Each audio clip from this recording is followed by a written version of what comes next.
to our first speaker,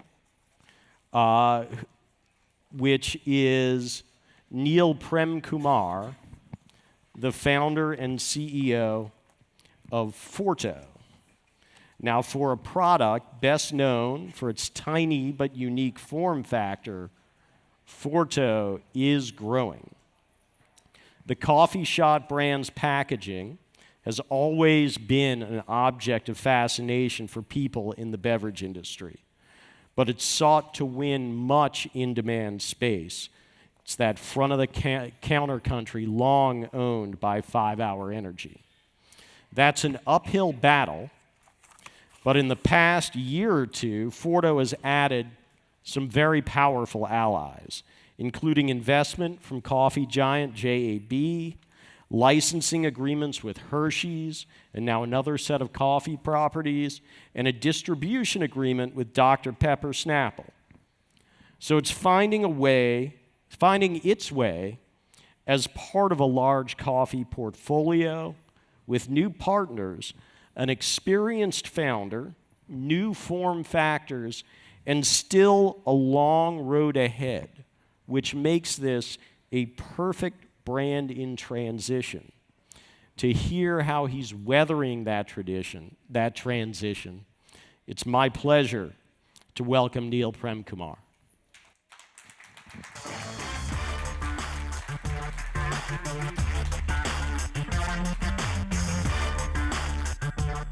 So thanks for having me.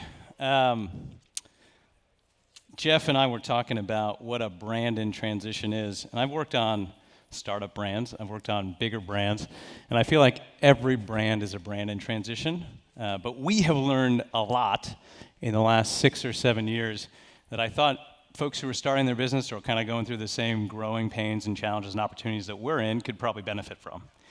So our company is called Dyla. Jeff was talking a minute ago about doing whatever it takes to kind of get to success.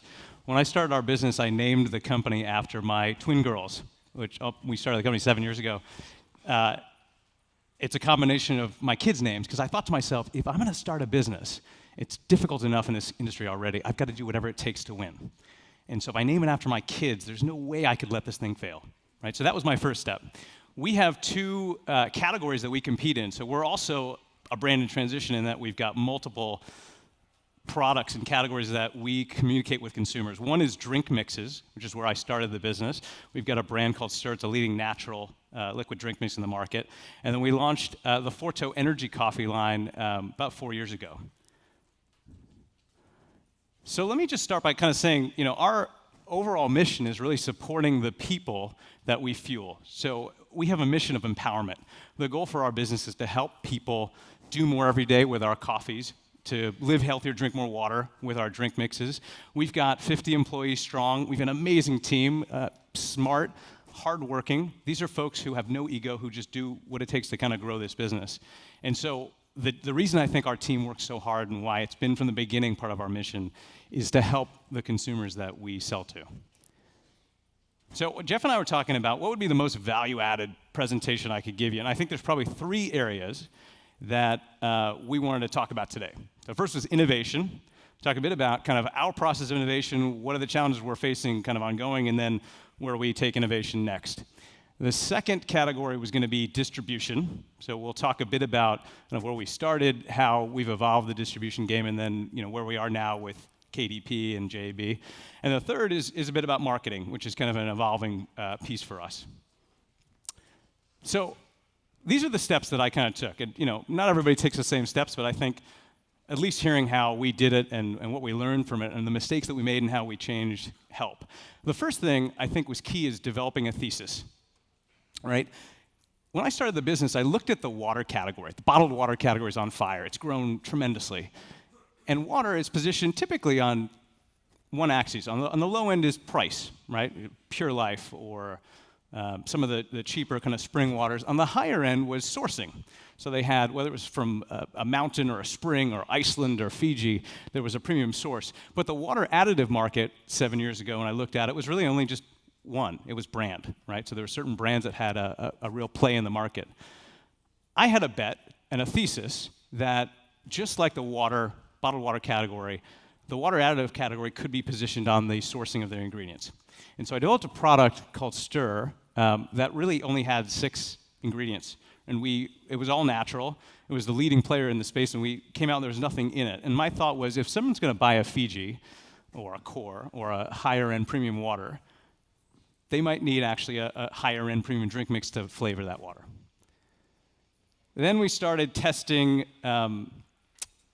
all different options. I think there's one key learning I've had over the years with testing different things. You either have to have a better product than what's out in the market, or a better value, a similar size product or a similar value offering with a better price, or a larger size, or the combination of the two, right? It's a fairly straightforward game. We've tested a bunch of stuff over the years, and a lot of it has failed. I think we've probably, gosh, I was looking at this and preparing for this conversation.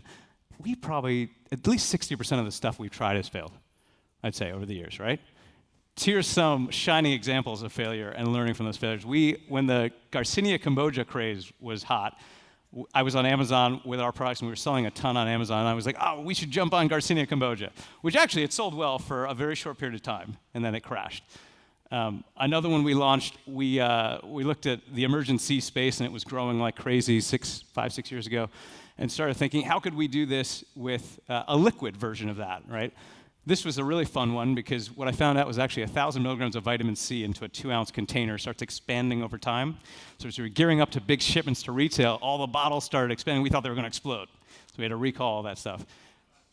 We tested and learned a lot. And I think the real key for me in that process was we learned how to fail quickly. So we figured out within a month or 2, we could design a product, develop a formula, put it into the market, and more importantly, within a month or 2, we could kill it. That's the key, right? I think this is, we talk about how we compete with big companies. I can't compete on money, right, with Coke or Pepsi. Can't compete on distribution, but I can compete on speed. I can launch something, learn, get feedback, and kill it if it doesn't work, or if it does work, double down, invest harder. And that's what happened with Stur. We eventually got to the point where it was a tried and true model. I launched it first online, really built that platform out, and I didn't hire our first employee until it was about $5 million in sales, right? So I did it myself, so I want to learn every aspect of the business, so I knew who to hire for as we started scaling the business. The third thing is belief in your ideas. And I think, it's interesting. I think this is a tough balance for a lot of entrepreneurs that I've met over the years. I think there are a group of folks who believe to the point of anything could happen, and they will never shake that belief in that vision and that idea, which can be dangerous. I think there's other folks on the other end of the spectrum who are entrepreneurs or would like to be entrepreneurs that have a great idea and probably the ability to execute that idea, but they just don't believe enough in their vision or their idea. The middle balance is fairly tricky to get to. And this is kind of a case in point into this company. It started 7 years ago. About 3 years in, I was looking in the market, and I was drinking a lot of energy drinks and shots and a lot of coffee. And I thought to myself, it's crazy. The energy drink market's $12 billion in sales. Energy shots are $1 billion out of that. This on-the-go need for a quick boost of energy. Ready-to-drink coffee, 3-4 times bigger, right? $30+ billion, including all the cafe business, not just the bottles. But there was no corresponding shot, no quick boost of energy, and coffee drinkers need that too, right? So when I started looking at the numbers, we did a little bit of research, 200 million coffee drinkers. Of that group, the folks that also drink energy drinks in addition to coffee on a weekly basis, about 20 million people, which is roughly 3 times bigger than the 5-hour market. So in my opinion, this was a huge space if you could figure out how to get it done right. And I bet the entire company on this about 4 years ago. I put all the profit we had made on the drink mixes, convinced all of our investors, some of which thought I was crazy, right, at that point. Other of our investors kind of said, hey, this is a totally separate company. It's not really what we invested in. Would you want to split it out and run 2 different companies simultaneously? And I said, no. I want to combine the 2 because I think this actually might be a larger growth engine in the long run. And so stick with me, right? You guys didn't really invest because I made a drink mix. You invested because you believed in the vision that I had, right? So stick with me, and we'll end up showing how this is going to work out for you guys. So we launched the product with the U.S. military. That's the product on the left that we launched with. It's evolved a lot. I think the first area it's evolved in was when we launched. It was a black coffee. It was fairly bitter. I think the initial BevNet review said it was, I don't know if this is a direct quote, but I think you guys said disgusting at the time. I think it was. Probably true. At the time, I was hurt. I was very hurt because I really respected BevNet. And I was like, shit, these guys said it was disgusting. But as it turns out, they were absolutely right. It was really gross. It worked, but it was really gross. And I realized that also most Americans, unlike the military, actually drink coffee with milk. And so as we started scaling out into the market, we needed to add a product that had milk and had a touch of cane sugar. So the product evolution from black to milk was one major one that we evolved over the years. The packaging is another, as you guys can clearly see. We've made it much clearer. Small learnings as you go through this process. The flavor band was at the bottom of the bottle. When you actually put products in a tray or on a shelf in most places, there's a lip on the bottom of the shelf. It seems silly that I'm even mentioning this, but that's actually a critical area to figure out for consumers to shop a category, right? So moving it to the top makes a big difference. There's a lot of small things, I think, as you kind of think about branding and clarifying the benefit of your product. That's an iterative process. My challenge personally has been, how do I keep iterating without driving my team crazy and costing too much money with label changes, which I probably erred on the side of changing too much, as the guys in the team will probably agree with. But I think we're at the point where we've got a really good place that connects and resonates with consumers. And every time we made a change, we tested it. We got feedback, especially online, but also direct with consumers. We improved the formula, which we talked a bit about. Today, the consumers who try FORTO love it. The repeat rate is terrific. I think it's just a constant function of iterating, right? I think it's funny. When I was at Nestle, like 15, 16 years ago, I was a brand manager at Pfizer. That's a drug company. You would never launch anything unless it was absolutely perfect, right? But even on a flavor profile basis, I'll give you an example. 15 years ago, we were looking at a project on how much, I don't know if you guys know this, Advil has sugar coating on the outside of it. It's an often not discussed thing. It actually helps go down a little bit easier. They've had it forever. They couldn't figure out why they had it. It took us 2 years to decide whether to keep it or kill it. We kept it. It's still on all the Advil now. But that concept of kind of taking your time to get it right before you launch was something that I think big companies really do, and they do a good job of. We didn't do that. Right? And I think our thought was, let's get the concept out in the market, figure out if this works. Does it resonate with people? Do they care about it? Do they like it? Then we'll keep iterating and tweaking based on the feedback. And we didn't go too broad too quickly in the beginning. I also fixate upon the packaging, right? Packaging is, for a startup company with really very little money, packaging is 99% of your marketing and awareness. You have to nail the packaging. Especially true if you're selling products in impulse-driven areas, which a coffee shot, a shot of any kind, is an impulse item. So you've got 1 to 2 seconds to convince somebody what the product is. So what is this instantly, which the reason I actually patented this miniature coffee cup shape is at a distance I wanted you to be able, as a consumer, to be able to see it and be like, that's a coffee, I got it. And in that same 1 to 2 seconds, you've got to communicate why. Why do I need this? What's the benefit of this? What's the key point? It's a difficult thing, and I think that's one area of fixating. It's really important.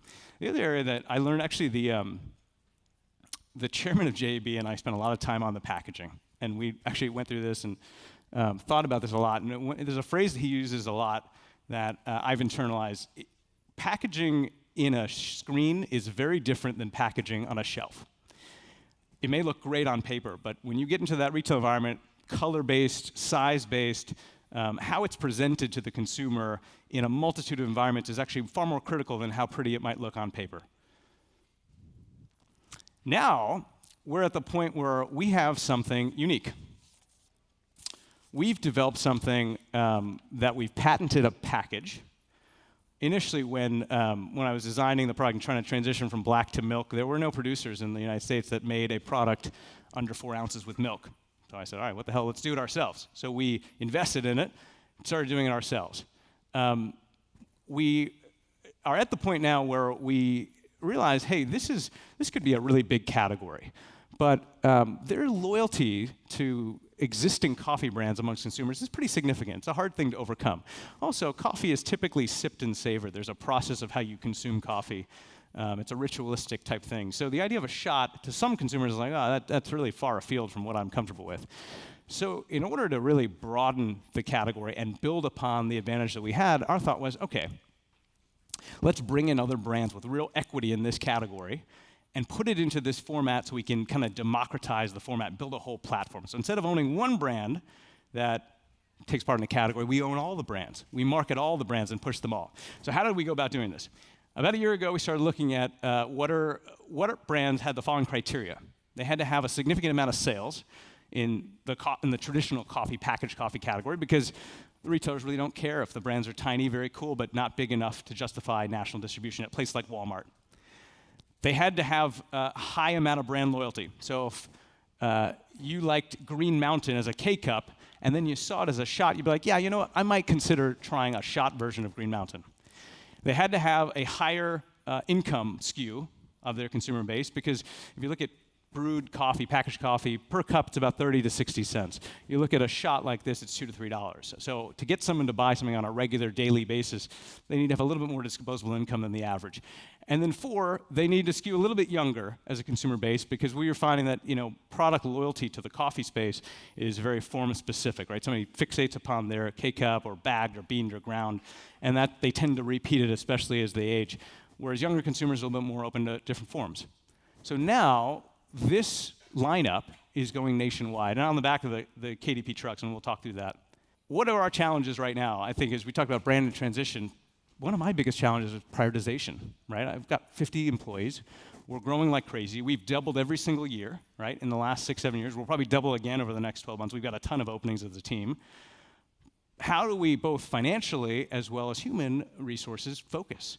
We've got coffee shots. We're actually excited to walk you through this process. We launched a ready-to-drink coffee that's nationwide at the end of this month. We have a whole line of drink mixes that seem to be ever-growing.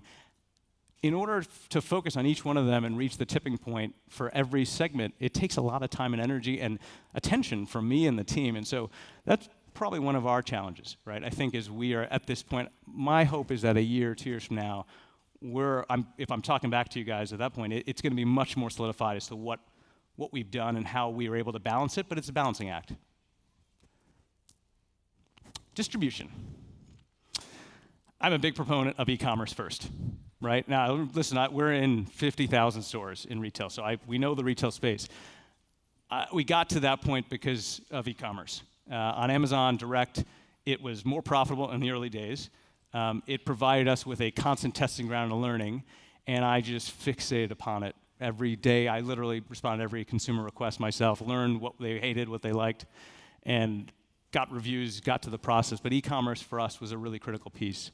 Number 2 on the distribution side, you got to be differentiated. So this is a quick chart of our new ready-to-drink, an 11-ounce versus the other items in the market. Differentiation is really critical. I kind of look at this in a really simplistic way.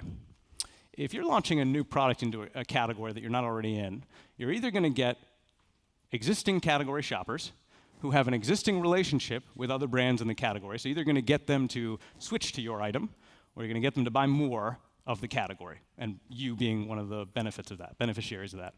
Or you're going to get new category shoppers, which is exciting but challenging, because they, especially for an established category like ready-to-drink coffee, there's a reason they're not consuming that category, right? Either they're new to the category, they're young, they're coming in, and it's just starting for them, or they've been around for a while and they just don't see the need for it. There's no benefit in their daily lifestyle. So it's fairly difficult. In both cases, you really need to be differentiated. You have to be completely different in some way to really, on the distribution side, convince a retailer to get on that shelf. In our case, it's quite different. We are the #1 organic bottled coffee, right, with the shots, and have therefore scaled out nationally on a platform of being organic, a better-for-you energy, right? So that has allowed us to be a bit differentiated. The RTD we launched that's going nationwide at Walmart and a number of other accounts this month, it's got more caffeine, less calories, less sugar. It tastes great. We've got some samples, I think, but we'll have to get you guys to try it. But it is a phenomenal product. It's also really unique. So differentiated from a packaging perspective, you pop the cap, peel the seal, and replace it and sip through it. It's like a regular cup of coffee. It's quite different than anything else packaging-wise that's in the market, which has helped. once you're differentiated, you got to communicate that to the account. So this is a snapshot of, I think this is Walmart's coffee spot. It could be anyone's. I just said a second ago of what you need to do to attract shoppers. The challenging part is if your entire business plan is to attract a competitive shopper, the retailer doesn't want to hear that, nor do they care. Their goal is to maximize the sales of the entire shelf. So if all you're doing is stealing from one brand to the other, which is the majority of brands are attempting to steal from one brand to the other, it doesn't help grow the pie. So the opportunity for a brand to really succeed with distribution is to be completely incremental to the shelf, right? To say, hey, there's shoppers coming in that we're attracting from outside of the category. That's the key benefit. With us, it was pretty simple. We started seeing a lot of our volume for the shots come in from cafes in the afternoon. Right? It's actually kind of fascinating. If you look at, in the convenience world, brewed coffee in most convenience stores have brewed coffee. They've had a program for decades. In the year 2000, the total industry, convenience industry's brewed coffee sales were $10 billion. Last year, it was $3 billion. So annual sales have dramatically gone down over the last 15 years. Most of the volume has gone to Starbucks. And a lot of the reason for that is that there's this whole trend towards cold coffee and afternoon coffee, right? So Starbucks actually, for the first time in their earnings report a few quarters ago, explained that actually we now sell more cold coffee throughout the year than hot at our stores, and more afternoon coffee than morning in our stores. That's why actually you see afternoon made sign on every Starbucks cafe in the country now, because they recognize in their business. We found that most of our volume was coming from those afternoon occasions, and less so from the morning occasions where most brewed, prepared retail coffee is merchandised. So that's our entire story to the retailer. We're incremental to your shelf. The third thing is around the risk of a buyer. So I'll share a story. 2 or 3 years ago, started joining our, at the time, relatively small sales team, but now it's grown quite a bit, on convenience store account calls. And meet with all these buyers at the front end. And most of these guys were, mostly guys, but some gals, were initially really reluctant to take this item. Because their initial thought was like, okay, 5 hours been around forever. There's been at least 200 entrants in the last decade, and they've all failed. The only thing that's really succeeded is 5 hour. There's a couple ones that have kind of niche positions, but mostly 5 hour. So why would I take this, right? There's an initial reluctance, and most of them were like, I'm going to wait till you guys prove that you sell at an adjacent account that I compete with in my territory. You guys, as a startup company, managers, owners, salespeople have probably heard this response from most retail buyers. I'm going to wait till you prove yourself successful at a competitive account, and then I'll come back to this, and we can revisit this in 6 months or a year. I heard that a lot, especially from the convenience folks who, understandably have a tighter space and are really waiting to see something succeed before they take a risk. So I was thinking, I was racking my brain, there's got to be a way for me to help our team here penetrate the accounts. And I realized that most of the convenience store buyers at the front end, what else do they buy? They buy confectionery. And I looked at all the top confectionery brands in the United States. Hershey's happens to be the #1 brand of confectionery. So I cold called the Hershey's company, got a hold of the CMO and their team, and they're fantastic to work with. And we convinced them to license the Hershey brand for the first ready-to-drink coffee that they've ever done. And we launched that, and literally the conversation changed. So the next time we went into those buyer meetings, the buyer was like, oh, Hershey's, something with Hershey's on it. At the front end, it sells. And nobody ever buys one item. You tend to buy, right? You're not going to buy one to leave it stranded on a shelf. You'll buy 2 or 3. So we created a portfolio by using the Hershey's brand and reducing the risk of the buyer. I'll say this is important. I think a lot of people do this as they started to grow. Brand building channels where you can develop relationships with consumers. A lot of people have used Whole Foods over the years. Starbucks has become a really good channel for a lot of folks to kind of develop their brands outside of traditional. We've used the military. Airports, we use Juice Press in New York. Keurig, Keurig.com sells a lot of our stuff. We partner with Keurig quite deeply. Distribution. So I partnered with JAB about a little less than 2 years ago. We were less than 20 million in sales. And I got to know their executive team, the CEO, the leadership, the sales and marketing organizations, and they helped us scale. They looked at how we can start selling our items across their platforms, across the stores that they own. The distribution side at that time wasn't as clear. They hadn't bought or merged with Dr. Pepper 2 years ago, but it ended up working out to fruition. And then really thinking about sourcing and product quality and kind of scaling up. So we partner with them, and I would encourage, I think as you really scale, it's difficult for a small company to have a complete control over the market and be saturated. It takes a lot of years to do it. Finding a good distribution partner helps. Now for us, it's a bit about focus, right? And this is definitely a learning that I've had. We, over the years, have exploded distribution. I think we probably, the distribution and the acceptance for all the reasons I've shared with you, went way ahead of our ability to execute with excellence at every one of these accounts. And it probably, quite honestly, forced me to raise more money than I wanted to at an earlier time. I had a plan, and I wanted to slow it down, I wanted it to grow, and the distribution kind of ran off without me. And so I had to raise more money to kind of catch up so that we could really execute. I think this is a challenge for a lot of small companies. I've talked to a lot and invested in a few. And I think that a lot of companies are excited by the sexiness of distribution, but the amount of time, human resource, and also money required to execute against it is significant. So finding the ability to focus helps a lot. Where are we at today? So we have a tremendous team, but we just went national with Keurig Dr. Pepper, right? So we've got national with the shots, all of the licensed shots, our own FORTO shots, on all their trucks across the country. We went national with the ready-to-drink in all of the trucks around the country.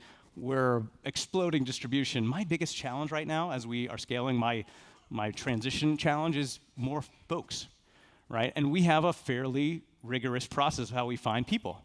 It's been a process because of years of kind of developing it. We have to have folks who are smart, who work incredibly hard, who are fun, who don't have any ego. And it's a very collaborative process, but it just takes a while to find folks. So that's one of our challenges.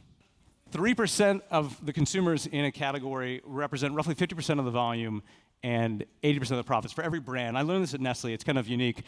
Your goal as a brand owner is to find the 3%, right? It's oddly unique in this way. Once you find your 3%, right, for us it was coffee and energy drinkers, the right tactics are key. We're spending $15 million this year against those tactics. We have a couple videos of kind of where we've shared the insights. One of the first insight we had was that people drinking FORTO energy coffee tended to be tired. They're drinking it to get energy. That's because they didn't sleep enough the night before. Why were they awake? So in the middle of the night, we started running ads. Late night, try FORTO, and we literally showed them the ads. It was a hard time.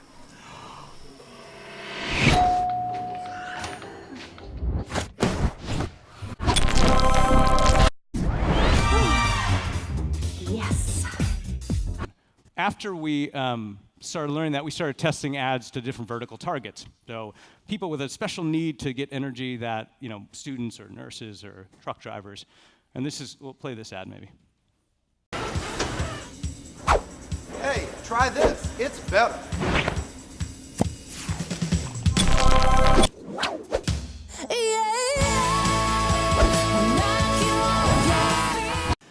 So we started doing short ads and ways to kind of hit vertical targets, and we could use digital to kind of find them. Now we've advanced even further, and we're still doing a lot of this. We're testing more shorter form GIFs, the things that work in this environment. And then for us, I think the challenge is ongoing, right? How do we efficiently find ways to connect with the consumer?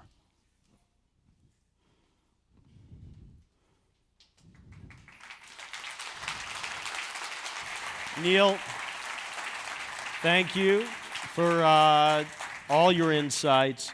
I know you're going to be here to answer questions from our audience over the course of the day, and we really appreciate you jumping up here. Thanks, man.